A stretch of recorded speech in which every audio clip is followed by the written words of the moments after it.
Welcome, everybody, to this event, Crazy Rich Asians, an Ornamental Feminist Account of Wealth and Desire. Today, we are joined by Sin Liu. Sin is a Collegium Fellow at the Turku Institute for Advanced Studies and is also a senior lecturer in gender studies at Karlstad University. She's the co-author of the forthcoming monograph, Digital Technologies, Smart Cities, and the Environment in the Ruins of Broken Promises, a book published by Bristol University Press. She's co-edited books and peer-reviewed special issues on a range of topics, including digital politics, technology and the environment, sexualities, and critiques of capital. And additionally, she serves as the co-editor of the Digital Materialities and Sustainable Futures book series. Sin is currently working on a research project titled The Lottery Nation, The Promise of Wealth in the Post-Socialist China. Okay, and without further ado, I'll hand over to Sin, who's going to be doing a presentation about Crazy Rich Asians that will last for around an hour, followed by about half an hour, where we'll have some time for a discussion and a Q&A. Over to you, Sin. Thank you so much, Alex, for arranging this. And this is so exciting. I mean, I really, I wrote this text about 2 years ago, but I haven't had so much chance to actually discuss it. So I really look forward to this opportunity to discussing this with everyone. So let me share my screen. We were testing a little bit before they even started whether the technicalities of videos would work, and I really hope they do, because I'd like to show a little bit clips from the film during the presentation as well. But let me first share my slide, can you see? Excellent. Okay, so I would like to maybe start with a little bit different entry point than the one that I actually did in the manuscript. And this is also because I've really been thinking further and working on this topic a little bit more during these past 2 years. So let me see if I can change slide. Oops, sorry. So this is the manuscript that's already published, titled Crazy Rich Asians Towards an Ornamental Feminist Account of Wealth and Desire. And you can find this, I think it should be open access on Australian Feminist Studies, and it's part of a special issue titled Wealth, edited by Lisa Atkins. So today I'd actually like to begin with a little bit different entry point. I'd like to situate this study a bit more in what I call wealth studies. And I think it's an expanding body of wealth studies that examine wealth based inequalities as one of the most significant features of the 21st century capitalism. So the key themes of this body of research include, for example, similarities and differences of wealth distribution patterns across contexts, its intersectionally gendered, racialized, and class dynamics, context-specific analysis of the socio-political and cultural meaning of wealth, and how wealth inequalities are justified, legitimized, and lived by the wealthy or the elite. So I picked a couple of already published texts that you can also find that touch upon these different themes of wealth studies. So, for example, this last one, for example, looks at how the wealth elite utilize moralities to establish boundaries and to justify the wealth inequalities. And I think this research, they are all really important. Sorry, I just want to quickly ask, is it okay? The visuals, is everything looking okay? Everything's working. Perfect. Yeah. Excellent. All right. So I think this research, they are all extremely important and timely for illustrating the dynamics and lived realities of wealth inequalities. However, it seems to me that when the question of wealth is examined, it's quite often equated with private rich. That is to say, wealth is something that's seemingly identifiable, locatable, and it is this something that opens up the division between those who have wealth and those who do not. That is a division that's produced along the lines of have and have nots, either or. And one of the most important point I think that I'm actually trying to make, or I have been trying to make, especially in this text, is that there is this importance, I think, especially for feminist studies of wealth, to make visible and challenge this either or logic and how it operates. To do so, in this text, I take a different route to the question of wealth. So that is, instead of beginning the analysis of wealth by equating it with private wealth or private rich and ask about its distribution, I bring into relation wealth and desire and ask about their location. So let me just try to make this two questions a bit more accessible, because it might read a bit strange, a little bit strange, I think. So what kind of made me think about these two questions? So to give you an example of this wearing jade stone, which is one of the most significant and important adornments in China, and it might, depending on who is how you're being instructed to wear it. But in my family, for example, my parents always tell me to have the jade stone as close to my skin as possible. So it shouldn't actually be wearing outside the clothing, or like it should actually be like very, very close to your skin, and it should not be seen. So it should actually be hidden from view.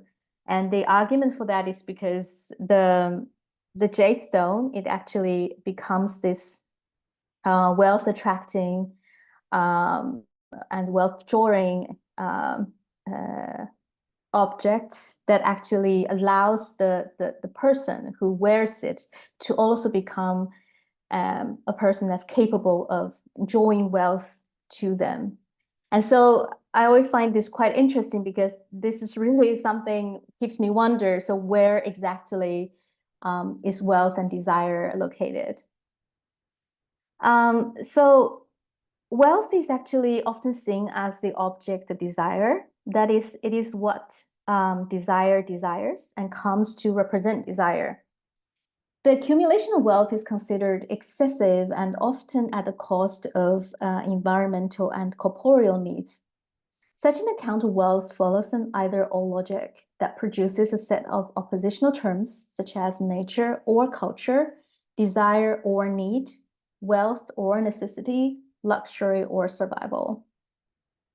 The either-or logic also forms the illusion of social and cultural practices in analysis of the co-production of nature and economy.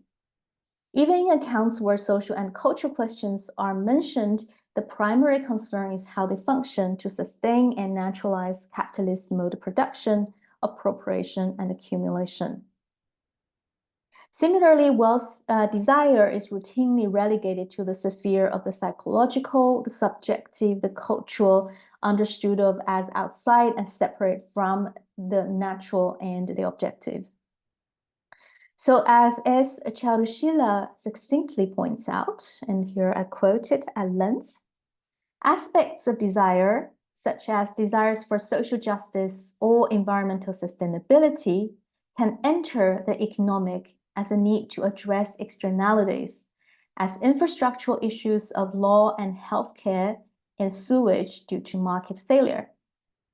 Emotions such as grief, regret, or anger have little or no space in this analysis. Deep and powerful wells of base desires such as Fanonian envy and fantasies of vengeance, of resentment at insult or murderous fury from collective memories of loss do not have a place in the story. So feminist and queer theorists have importantly challenged the evacuation of desire from the sphere of economy by attending to how desire is produced in intersectional heteronormative sexual structuring that is materialized in specific institutional and socioeconomic settings.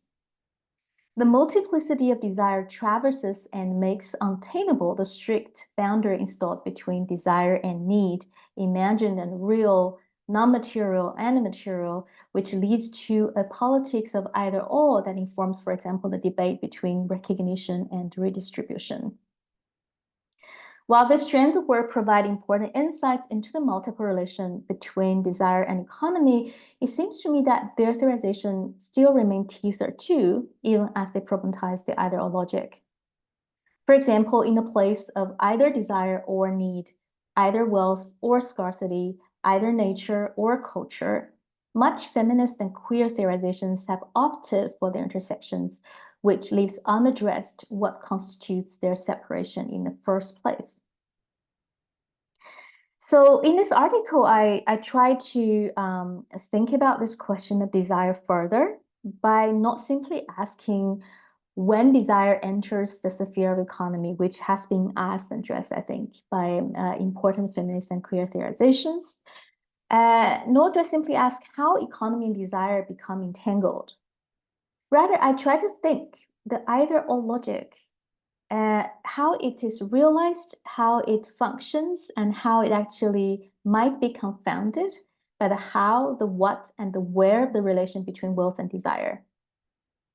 For me, it is quite curious that sometimes, despite the attention to the multiplicity of desire, when we talk about questions of wealth, it's still quite often implicitly or explicitly reduced to the kind of the object of private rich. That this, as I mentioned earlier, this something that we either have or do not have. And if I also can relate it to the feminist debates, especially feminist Marxist debate on care labor and social production, about the relation between love and money, one of the strand of argument has been that, I mean, there are many different arguments, but I'm just picking one at the moment, that there's that love and money should not be separated. And the rationale for that is because love and money share the insatiable greed or desire for excess, so that therefore they should not be separated as two different and oppositional things. So what I wanted to show actually in this text is that actually far from self-evident, the location of wealth and I would say related desire was intensely debated and actually far from, you know, the very kind of identifiable location that we think we can attribute it with or to. So let me now return to a little bit and briefly return to the debate about wealth and its location. And I draw here primarily on the essay titled The Paradox of Wealth, Capitalism and Ecological Destruction, written by John Bellamy Foster and Brett Clark. So they noted that the debate about the distinction between wealth and value actually has been seldomly discussed. And I find this actually a very interesting and relevant debate for the discussion at hand. So as Foster and Clark writes, quote, "From the beginning, wealth, as opposed to mere riches, was associated in classical political economy with what John Locke called intrinsic value, and what later political economists were to call use value," end quote. So on this account, wealth is located in the natural and the public, as opposed to value, which is understood as exchange value that is located in the private.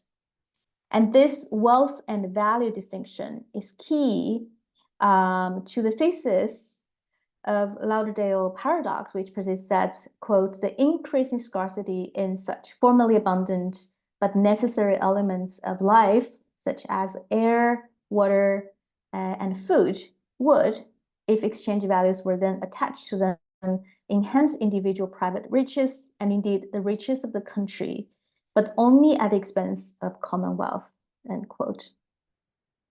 Importantly defined as a usefulness of nature, the concept of wealth provides a framework and vocabulary for making visible and in so doing challenging the destructive mode of accumulation and expansion under capitalism. This led political economists such as John Stuart Mill to reject the concept of wealth as use value for economic analysis and to redefine wealth as, quote, all useful and agreeable things which possess exchangeable value, end quote. According to this view, given that nature is free, it does not need to be exchanged, and therefore it cannot constitute wealth. Marx puts forth one of the most important critiques of wealth in bringing together the problem, the paradox of wealth, and the metabolic rift that is the destruction of the sustainable and metabolic relation between human beings and the soil. Marx makes visible the simultaneous exploitation of labor and nature. For Marx, wealth appears, quote, appears as an immense collection of commodities, end quote. And the word here appears is significant because it decouples wealth and commodity by underscoring their non-identity. That is, wealth understood of as a material aspect of the product of labor exceeds, although often being rendered as its economic form, that is commodity. As Jorge Saidon notes, for Marx, wealth connotes a much broader understanding of richness than monetary wealth. So this is the part where I have been trying to think further and work on during these 2 years. And the argument that I try to make in this text, I argue that Marx's theorization of wealth encompasses a wide range of desire, which effectively calls into question the limitation imposed by capitalist system of valuation. So I argue there that the theorization of wealth, Marx's theorization of wealth, ultimately still hinges upon a sense of limit.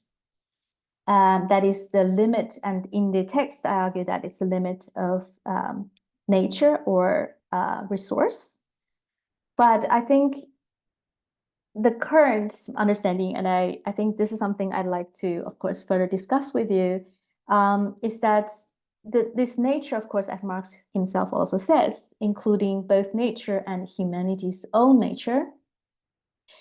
And what I think interests me here, and this is the argument that I'm trying to produce right now in the text that looks at the feminist debate about care labor, where I try to tease out the bifurcation between the organic and inorganic, and there's something called life interest, which I think it's still something that's very relevant for the discussion at hand, is that this limit of nature, understood as both nature and, according to what Marx calls humanity's own nature, conditions and constraints the desire of and as a persistent human life interest. And what is really interesting is that this life interest becomes the universal truth of humanness, which is an end in self. And here I find Jane Elliott's work really, really interesting, where Elliott argues that this idea of life interest as the universal truth of humans speaks of a binary either-or logic of life that produces asymmetrical relations to thriving, which justifies mechanism of othering that renders certain bodies disposable. So in this text, I think I wanted to try to think about this, how this either-or logic also informs this very sometimes self-evident desire for life, or desire of an as persistent human interest, which is a life interest, and think about how it is informed by the relation, the bifurcation between the organic being, the organic body versus the inorganic, and life versus death. And what I do in this text is to think through the figure of the ornament, which is the feminized, racialized, and ornamented objects, bodies, and gestures that are often portrayed as simultaneously figures of civilizational value and disposable objects of decadence. So here, let me just show quickly. I draw quite heavily on Anne Anichen's ornamentalism. which I think is a really, really wonderful book, published in 2019. And I think what's really important in this book is the ways in which, and I will discuss a bit further, the ways in which Chen really opens up and teases out the distinction that is often put between something like the organic laboring body, which is racialized and gendered, and the inorganic labor, which is considered through terms such as abstraction and alienation. And I think her work really wonderfully teases out how there is this complex entanglement between thingness, between personhood, and between what we considered as the non-human. And for example, the figure on the right is made of quite often like broken porcelain, and she shows how this figure cites or encourages us to imagine the figure of a certain kind of feminine body. At the same time, it is because of this personhood, this figure of the personhood also produces meaning and value to this compound of porcelain objects. So I think her work is really fascinating, and quite a lot of my analysis here on ornaments draws on Chen's analysis of ornaments, as I will next discuss. But before I come to Chen's work, what I think I would like to say a bit more is what I find really fascinating about the figure of ornament for discussions of wealth. And so, as I mentioned earlier, in order to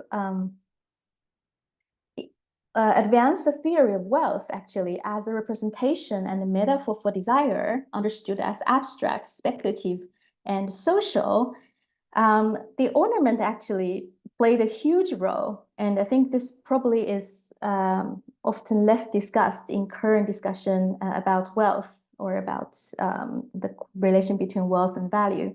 So, for example, both John Stuart Mill and Adam Smith argue that desire for, quote, the appearance of large expenditure, end quote, testifies to the social rather than material nature of wealth.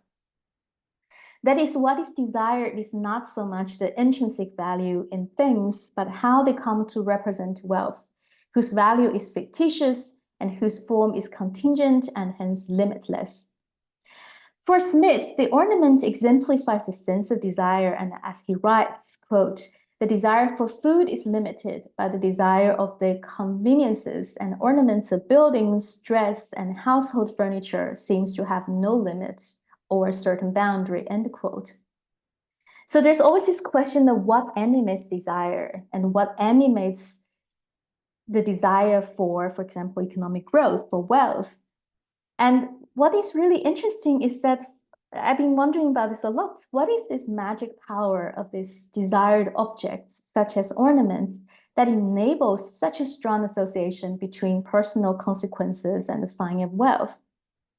How does, for example, the representation of wealth located in the realm of social, cultural, and psychological translate into personal consequences that can be material and physical?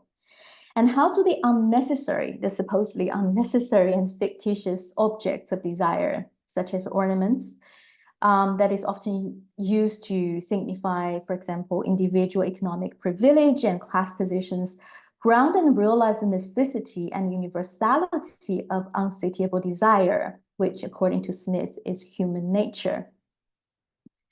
The ornament is an ambiguous category that often signifies material wealth, as well as the insignificant and shallow, whose glimmering appearance hides or distorts true value and beauty.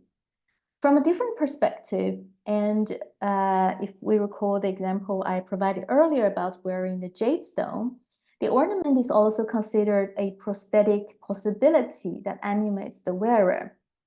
It reflects and extends, according to, and this is another work that I draw on in this text, David Graeber's work on value.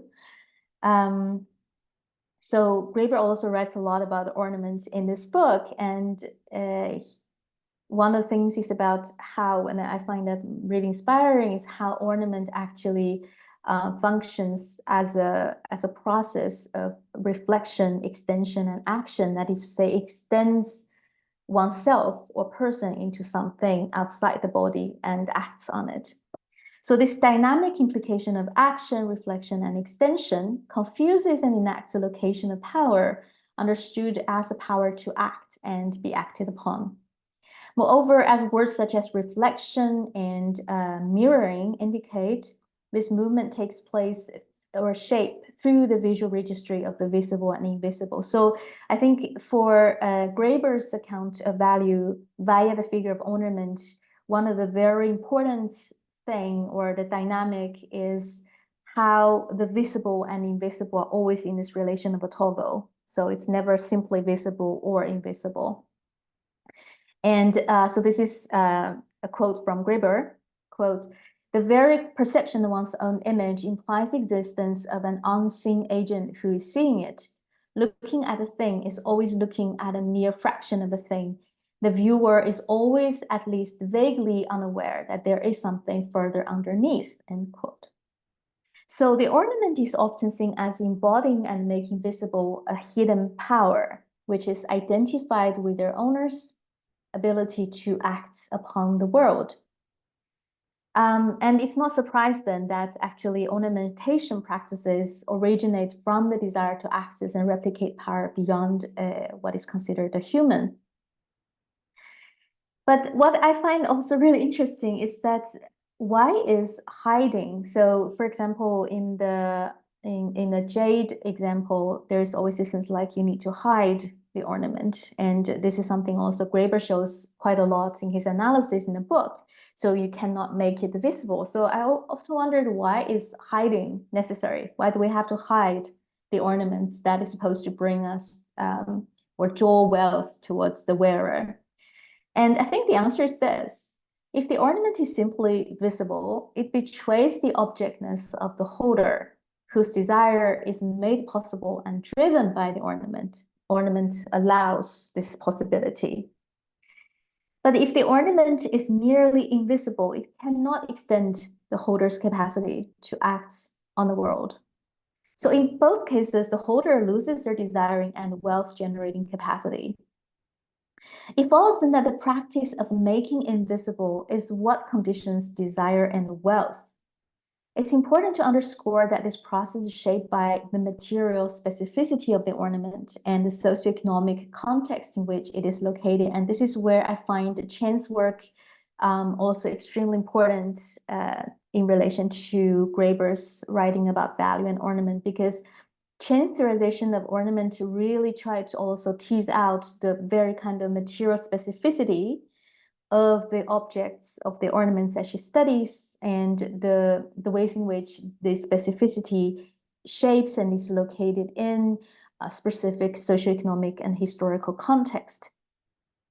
So one of the examples that I think is useful for our discussion today is the Chinese porcelain, which Chen analyzes a lot throughout the book. And as you can see from this image, which Chen shows has an intimate connection with this Asiatic femininity. According to Chen, the Oriental ornamental woman emerged as an inhuman figure that is, quote, decorative, disposable toy for leisure, end quote, in the 19th century. It morphs into and expresses other ornamental objects, such as the Chinese porcelain. The Chinese porcelain played an important role in the early global imperial trade due to its durable and elastic quality that lends its glossiness. Chinese porcelain was known as the white gold and seemed to embody, quote, the magic of material transformation, end quote, in the 18th century.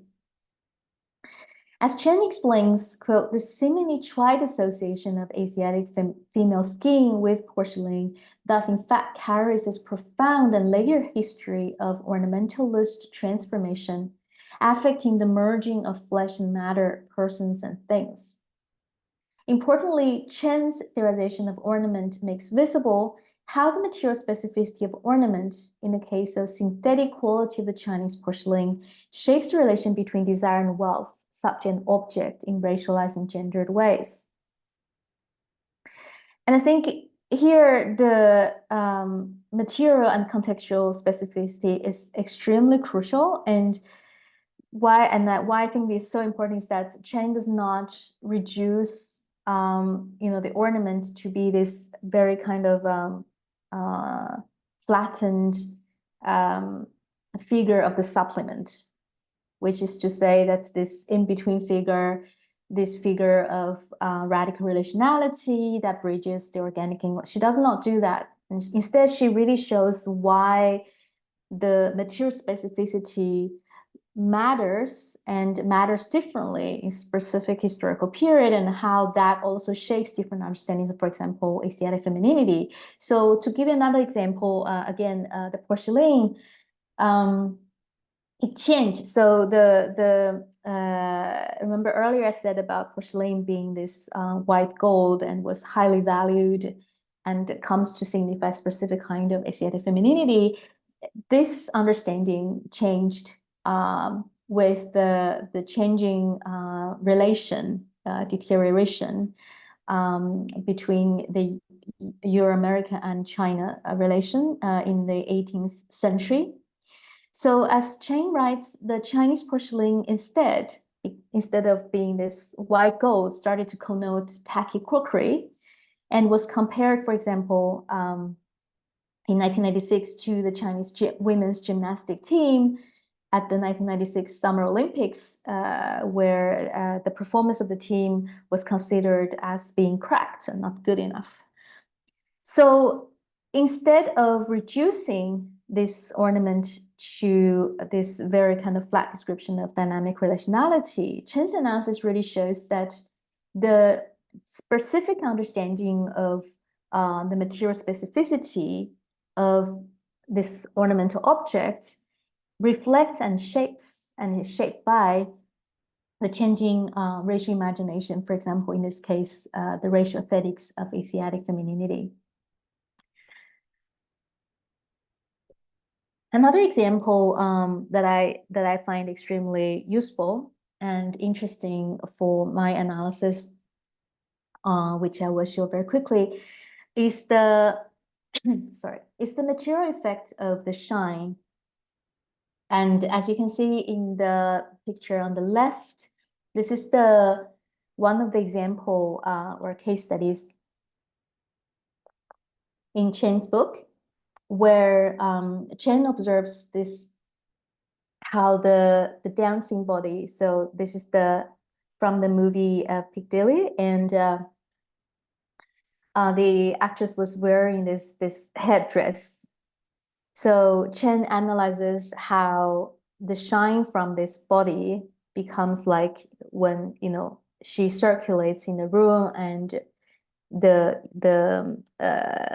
piece on the head becomes like almost like antenna, and the whole body produces a certain kind of shine, like a mirroring kind of shine of sorts, like a whole mirror that actually draws the attention and arrests the viewer's attention or subjectivities into this body, the spectacle, this the body that is reduced or is rendered as the object of the gaze. So I think what is really, really interesting here, especially for the analysis here, is that the shine often is related or is like discussed in terms of commodity fetishism, where the shine becomes a desired material effect, which protects the spectator to kind of not like from the knowledge of the threatening lack.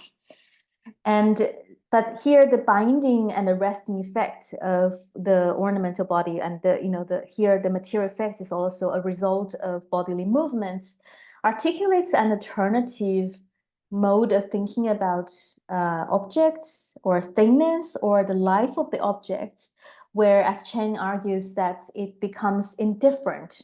So instead of claiming or becoming the subject, becoming the one who gazes, Instead, here the body and then the shine that's produced by the body that circulates and moves in the room actually invests in an indifference to life, and life that is defined by the desire of the viewing subject. And I find that extremely interesting and fascinating. So Chen calls this ornamental life, or a mode of ornamental life that transforms, in my reading, the binary between a certain understanding of life and death, the animated and the inanimate. And so Chen argues that there is this mode of thinness that insists on dynamic, what she calls dynamic dying. And this is a direct a quote from her work, Dynamic Dying.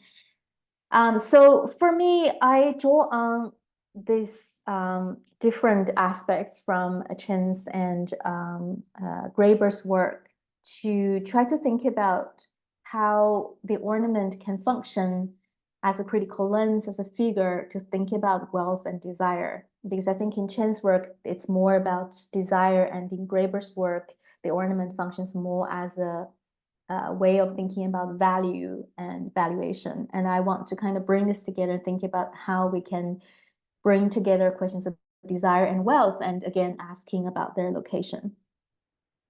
So what I will do next is to analyze a couple of snippets from the film Crazy Rich Asians. And some of you might have already watched it. It's a 2018 blockbuster, and actually it was considered one of the first rom-com that centers on Asian and Asian American characters in the US. So the story focuses on the romance between Chinese American economics professor Rachel Chu and Singaporean Nick Yan, the heir to the wealthiest, biggest real estate developers in Singapore. And many have already noted, I mean, there's a lot of study already on this film, and many have noted the ways in which the film challenges racialized and gender representations of Asians and Asian Americans. It does so by, for example, making hyper-visible the wealth and power of the young family, and by portraying Rachel's intelligence and integrity in various important decision-making moments in this film. And there have also been, of course, critiques that argue that the film exposes and although the film tries to expose and undoes the Orientalist stereotypes of Asians and Asian Americans, especially Asian American women, it also reproduces certain violence by, for example, unproblematically evoking the colonial imaginaries of Singapore and its indigenous inhabitants as uncivilized and backwards. But I think that in order for me to discuss and analyze the film, I'd like to show two clips from film, and we can start with one, and I will talk about it a little bit more. And I just want to kind of quickly mention before I show the clip that I think my approach to the question of wealth in this film differs from the majority of the analysis of the film, which I think they are really important, and I do draw on them and take inspiration from them. But I think again, the question of wealth becomes equated with or reduced to a certain understanding of private riches, and questions of greed, which is then equated with a certain desire for excess. And I wanted to also argue that the film, the problem with wealth, or in this film, is not simply about questions of representation, which has also, again, been observed and criticized by many critiques who argue that most of the characters that portrayed in the film are ethnic Chinese who are ultra rich, although Malay and Indian make up the sizable percentage of the Singapore's population. So I want to kind of shift the focus a bit away from the questions of representation of wealth or the wealthy, and think about wealth via the figure of the ornament, and think about the relation between wealth and desire, and how actually, as I will show, that the film actually itself utilizes ornament as a as a way of rethinking actually questions of wealth, albeit also reproducing certain hierarchized, racialized and gendered social relations that is tied to certain understandings of wealth and desire. But I will show that very soon. Let me first show you a clip from the film.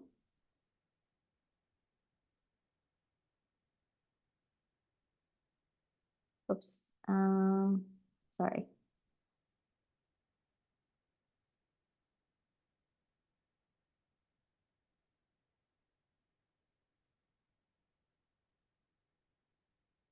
So,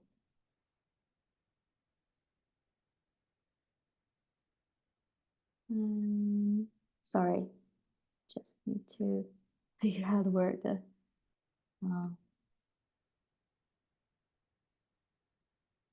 is this the, can you see the YouTube? No, you cannot. Sorry, this is not the right screen. Sorry about that.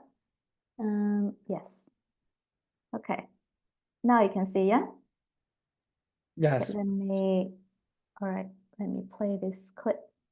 Hey, Glenn! What a bitch! Yeah! Oh my God, you look amazing. I know, some things never change, right? Yeah. We were inspired by the Hall of Mueller in Versailles. And Donald Trump's bathroom. Really? Yeah. Oh, so let me get this straight. You both went to the same school, yet someone came back with a degree that's useful, and the other one came back as Asian Ellen. His name is Nick Young. The Nick you're dating is Nick Young? Yeah, you guys know them or something? Hells yeah. Colin and Araminta's wedding is like Singapore's event of the century. The Youngs are like royalty. Did you not know? Does she not know? You're going to Nick's grandma's house wearing this, wearing that.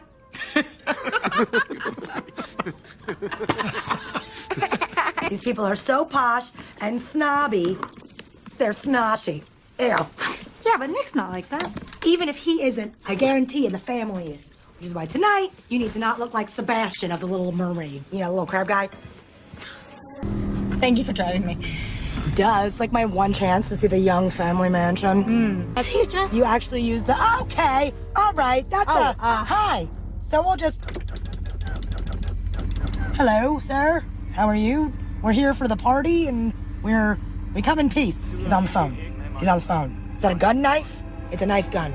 Oh. It's a okay, and there's a friend. Hi. Be very nice to Yeah. We can go through? We're going through? Okay. Don't stab the car. Oh my God, it's beautiful. Beautiful. It's 200 mil worth of real estate. Spectacular. Right. She too. Yeah. Okay, I'll stop sharing that.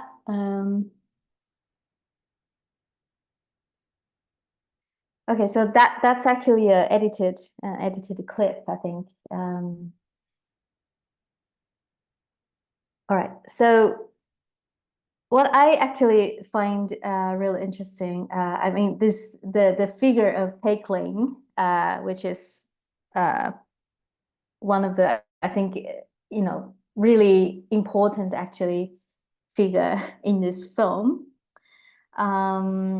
I think Peikling, in my analysis, I think Peikling actually functions actually as an ornament of the film. Because as you can see, the wealth of the family, the film is really interesting because the wealth of the family can easily be conveyed, as Peking says, that this is the spectacular mansion that costs 200 million. You know, it's 200 million worth of estate. So the film can simply stop there by saying that yes, they are wealthy. But I think the film does not stop there at this obvious, this very kind of hyper visibility of what we understand as wealth and wealthy, but it actually tries to make wealth invisible. And in doing so, ask where true wealth might be located and what might it constitute of. The hiddenness of the mansion is actually testified by and contrasted against the hypervisibility of Peikling's ornamental gestures. So Peikling sports blonde hair, wearing a Stella McCartney silk pajama set, as you can see in the photo in the middle, with dog prints, and drives a flashy pink Audi R8 that would cost $175,000. I actually checked how much the car would cost when I was writing this text. So back then it should cost $175,000. And according to the film's hairstylist, Pei is made to go blonde to reflect not only her family's love for gold, but for showing off their wealth, but also to provide contrast to everybody else in the film who actually wears black hair. Excited about seeing the Young's family mansion. She speeds, so this is the part that's edited out, I think, in the clip. So she was driving really fast and she speeds by all the other cars on the road and like always complaining that they are so slow. And so she was performing this very confident driver who knows the roads and knows the directions in Singapore. But then when they were instructed by GPS to make a U-turn as the car enters the dark private road surrounded by trees, she quickly spirals into a state of panic. And this is part that we didn't see. And it was funny because Pei then in the film starts to ask Rachel, like, are you sure you have the right address, that the idea is that GPS should lead us there? So she, in stark contrast to the confidence she shows and portrays when she was driving the car, she was then immediately panicking. And I think this was a very interesting contrast. So Pei's emotions become the affective testimony to the exceptionality of Young's family mansion. Not only was, she was very kind of confused where the mansion should be, because I think she's imagining, as you can see, in contrast to her home, which is very visible, hyper visible, and the wealth and the richness is just there, just like simply easily, visible by everyone. So in contrast to that, the mansion of Young's family is hidden, or in a way kind of otherworldly. So the GPS couldn't identify and couldn't locate it.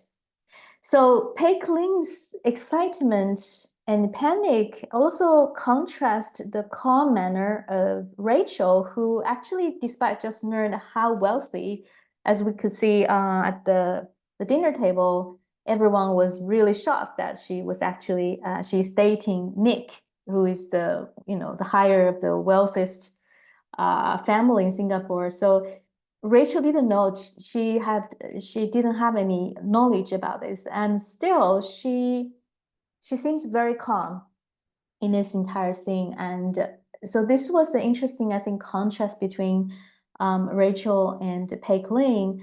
And I think that what was interesting is that Pei Kling then becomes an ornament, really, both in terms of how she appears, but also in terms of her excitement and her emotions, hyper visibility of her emotions become the ornament of the film, and her ornamental gestures actually ventriloquize the film's desire for redeeming Asian femininity by becoming this animated body that differentiates from, contours, and extends Rachel's body and psyche.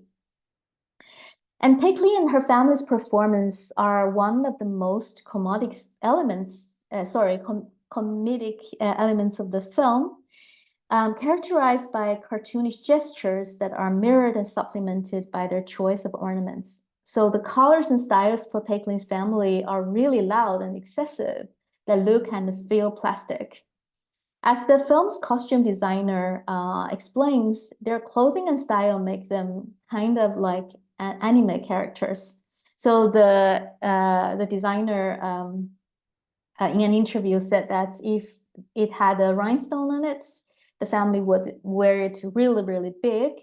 And they also deliberately added lots of gold, lots of Dior. And if it was Dior, it would have like Dior on it. So the family is like, the portrait family is like, what's the point of paying all this money if it doesn't say Dior? Like if it's not visibly Dior. So in a similar fashion as their dressing style, Paisley's family utilized many ornaments with golden and shining surfaces to decorate their mansion. The shine, as I mentioned earlier in my reading of, or in Chen's reading of the Piccadilly, the body that shines and the body that creates this room of shine that actually arrests this the viewing subject. In a similar fashion here, that actually the golden interior, as we have seen in the film, also mesmerize the subject. But in this case, it is Peikling's family who becomes the mesmerized subject and actually object. They blindly follow the shine and desire what the wealthy desires. So there's always this kind of like differentiation made in the film constantly about what is true wealth and what is, they call it new wealth and old wealth, but I think ultimately it's a question of exactly how can we identify the truth of wealth, where is that located, and especially in relation to desire. And in this case, I think what is interesting compared to the Young's mention is that the ornaments in this Peikling's family, they don't have any depth or meaning. They are just like surfaces that reflect light back into each other, creating an empty hole of shine that consumes Peikling's family. So I see that I've already talked quite a lot, and I think I will just try to actually go towards the end where I want to actually speak a bit more about Astrid. So the character of Astrid is she's the cousin of Nick, or sorry, I think, yes, I need to get the family relation right. But basically she's like the it girl of the film. So when she appears, she has like, she's portrayed as the one with the most the best taste, both in like accessories and in dress. And I think, of course, I have done some reading on Rachel, but I think actually her character is extremely interesting when read together with Rachel. And so I don't think I have time to show the clip, but let me just quickly explain what I mean. So in this scene, she's actually, this is almost like the final of the film, where we see that because she was together with this person who comes from like a middle class background, and so she actually, throughout the film, she's being hiding her, for example, her jewelry. So she hides her things. The film begins by introducing her buying a lot of expensive things and attracts all attention, but actually when she gets home, she hides all the things in different places, so that's not to make her husband feel less than. But in this scene, this is the final scene of the film, we can see that this is the pair of Burmese pearl earrings that she bought at the beginning of this film, and they were considered really special because they were supposedly, according to the film, they were worn by the Supayala, sorry,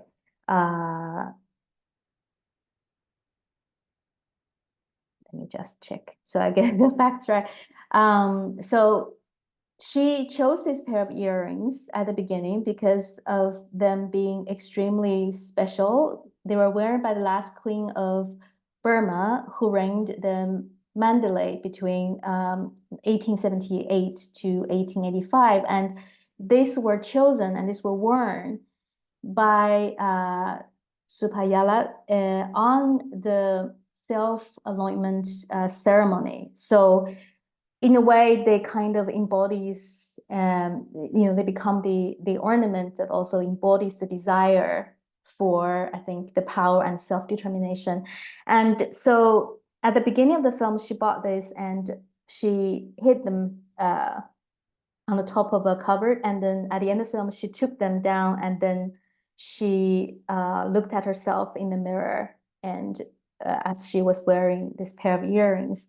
And what I find really interesting is that my argument is that she actually becomes the it girl, not because she, and this is a lot of analysis about the film argues that she becomes the, kind of the self that reclaim her agency and decides her own fate. And, this kind of analysis, I think, also actually misses the point that what's really important here about the ornament is that she actually performs by putting on the pearl earrings. She also performs the self-anointment of Supayala.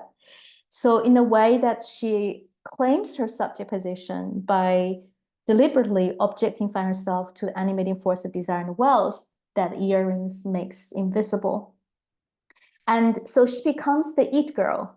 And this is the interesting thing. And I think that is something that, to paraphrase Chen, that she becomes the it, not simply because, she claims the agency of the subject, which I think in the current everyday vernacular, we say the it girl, it's like the girl with determination and agency, but she becomes it because she knows how to be it. She knows how to be the object. But in here, the object is the one that contains, reflects, extends, and acts the magic of desire and wealth. That is the ultimate reality, I think, of the magic of the ornament, but also of wealth and desire.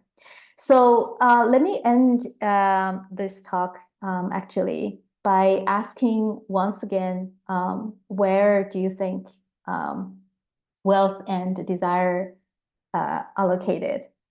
And I think what's fascinating for me is that, as I hopefully have tried to show in this talk, is that the various ornamental objects, bodies, and gestures, such as wearing the jade stone, the Chinese porcelain, the Asiatic female bodies, the golden decker in Pei Kling's house, the different kind of hyper-visible comedic emotions and affects that were, gestured by Pei Kling, and the pearl earrings, for example, they are actually kind of the show this constant dynamic between extension, action, and questions of visibility and invisibility, as well as a kind of a dynamic relation between wealth and desire that confound the very either-or logic that typically defines the parameter of location.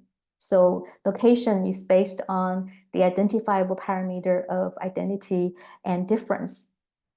So the routing of the question of wealth and desire through the process of making invisible and the dynamic interplay of extension, reflection, and action can actually afford a different kind of critique of the politics of subjecthood and subversive agency that I think is often something that informs the analysis of race and gender and wealth redistribution. As I've shown, the critique of wealth that shifts its location to use value from exchange value and the incorporation of desire to the realm of economy still quite often draw on and reproduce the either-or logic, which is materialized along deeply gendered and racialized lines. The feminist ornamental approach to wealth and desire that I have tried to develop both here, but also I continue to develop in my work, would rework this either-or logic and the oppositional terms it produces, including, for example, nature and culture, life and death, organic, inorganic, subject, object, win and lose. It allows for analysis of the relation between race, gender, nature, style, wealth, and desire beyond one of commodification or recognition, ownership, or dispossession. It recognizes the contingency of the dynamic interplay of making invisible, all the while attending to the historical and material specificities, hierarchies of social positioning, and embodied and affective practices of such dynamics, that such dynamics is embedded in and shaped by. So as Lisa Atkins argues, and I quote, not only that the politics of redistribution need to be rethought in light of transformations of resources, but that these transformations necessarily open up novel objects that require feminist political attention and action, end quote. And what I wish to argue today in this presentation, but also in my work in general, is that ornament is one such object. Thank you.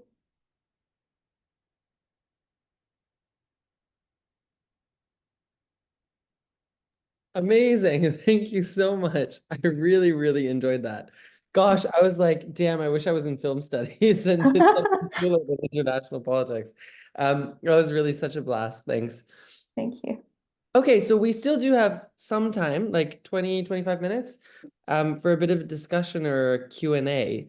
So if any of you have questions, you can either unmute yourself and ask directly, or you can put a question in the chat. Doesn't even need to be a question, it can also be a comment, anything really. Maybe just to like, oh, okay, Maria says that she's got to go. Maybe just while other people have a minute to think, we already have a question from Magdalena actually, so we'll go with Magdalena first. Go ahead. Hi. Hi, sorry, I hope you don't mind. I mean, it's so fascinating. I have so many questions, and it's such a movie that is so ripe for this kind of analysis. But I wanted to ask, especially because of how you were talking about the idea of an it girl, which there's so much object in that, I guess. But it also sort of, my understanding is it's a term that comes out of talking about it as sex appeal in like the 1920s and 30s as something that you can't quite say. And it got me wondering how you think of sex appeal as factoring in to this kind of analysis of desire and hiddenness or visibility, invisibility that you're doing more generally, but also specifically within this film. Thank you. Maybe I'll add my question too, and then you can take them either separately or together, but maybe it's related because I was wondering if you could say something about the brief, just from the clip that you showed, there was this brief moment where the dad calls her Ellen DeGeneres. I just was wondering what you make, like, because she is like a bit of like a queer-coded character, and also kind of desexualized. And I wonder what you made of that moment in the film, or how it might connect to some of the other themes you were talking about. Yeah, I'll just write it down. Thank you so much for your questions. I mean, I really, like I said to Alex earlier, that this is such a rare opportunity, you know, to actually talk and discuss this. So I really appreciate this opportunity. So maybe just to, I mean, these are really great questions. I haven't actually had a chance to discuss this film in this aspect. So these are really new for me, and I will try to answer them as best as I can. I think for me, the question of it girl, I think I really like that you brought up the kind of historical context about the questions of like sex appeal. And I think also, I mean, now maybe like if you watch like YouTube, where, you know, the kind of it girl look, I think it's a little bit different. It has a different connotation of what it girl means. But I think in general, still there's a sense of like, if that I can relate that to questions of like the object of gaze. You know, still there's the question of like the Piccadilly, there's always this question of, you know, the kind of feminist discussion about who is looking and who is being looked at, and can you look back? So there's always the question of gaze at work. And I think for me, that's maybe like the question of subject and what object comes into play, because to claim the it girl, and I mean, like in the current, if I understand correctly, the current kind of YouTube or, you know, discussion about, or Instagram about it girl being, you know, the one that knows what they are doing and still, you know, shows in this way, like, and I think quite often nowadays it's related to the style of like also like the quiet rich, where you are supposed to dress in a way like you're not showing, like, you know, all this Dior rating on top of your clothes. So, but I think that it might be, and as I mentioned earlier in the talk as well, that the specific historical connotations and context, I think also changes what constitutes, the appeal, which is like what constitutes the value of the object that is the object of gaze. However, despite the changing connotations, I think what is left unchanged and perhaps is still really important is to think about what is exactly the relation between the object and subject of gaze, the object and subject of desire. And I think for me, what's most exciting and interesting from Chen's analysis is to say that to claim the it girl does not simply have to be about claiming a certain notion of, the subject, the one who can gaze back, the one who can become the subject who looks at other object. But to claim the it girl status can actually be about claiming the very kind of objecthood, the investment in the objecthood of being looked at, but only in so doing to arrest the subject and refuses the bifurcation between subject and object in the most powerful way. I don't know if that makes any sense, because I think that really challenges the kind of certain quite well rehearsed power dynamics between subject and object that is, I think, important still, very important for feminist analysis, but I think can also be pushed further. And to Alex, your question about the comment, and I think my understanding of that is I think the father was also making fun of actually a certain kind of notion of whiteness, because it's quite interesting. He performs, he was like, if I remember right, I think he was like performing a certain kind of accent that he actually does not have. So it seems to me that there is quite a lot of tension also within the family about who can claim the proper, like the kind of who can perform the whiteness, which I think it embodies the certain desire to be recognized as wealthy, and I think here whiteness becomes coupled with and the certain kind of understanding of homosexuality and whiteness being, this more progressive, better, exceptional subject that, as opposed to, maybe the family who maybe did not have education abroad or who stayed in Singapore. So I wonder if there is that kind of play of, to paraphrase Bois, homonationalism, but from like a different angle. I haven't really thought about it. I think this is a really interesting question, but I think here definitely for me is the coupling of whiteness and homosexuality, but I think it really can be then analyzed via homonationalism and thinking about how that becomes the kind of justification for, legitimation for the difference between the different subjects. I don't know if that makes any sense. No, Yeah. totally. Amazing. Okay, we have a few comments in the chat, just basically from people saying thank you, that they enjoyed the discussion, that people have had to leave. I understand that it's quite late and we didn't have many people from the Western Hemisphere today. Anya just said that, I'm just gonna read it out loud for the recording, that the framing of the central questions where wealth and desire are located was thought-provoking. Beyond the context of the film, it made me think about invisibility of wealth in China's political culture and how this shapes both public perceptions and private aspirations. For those who are still here, do you have any questions for Sin or comments?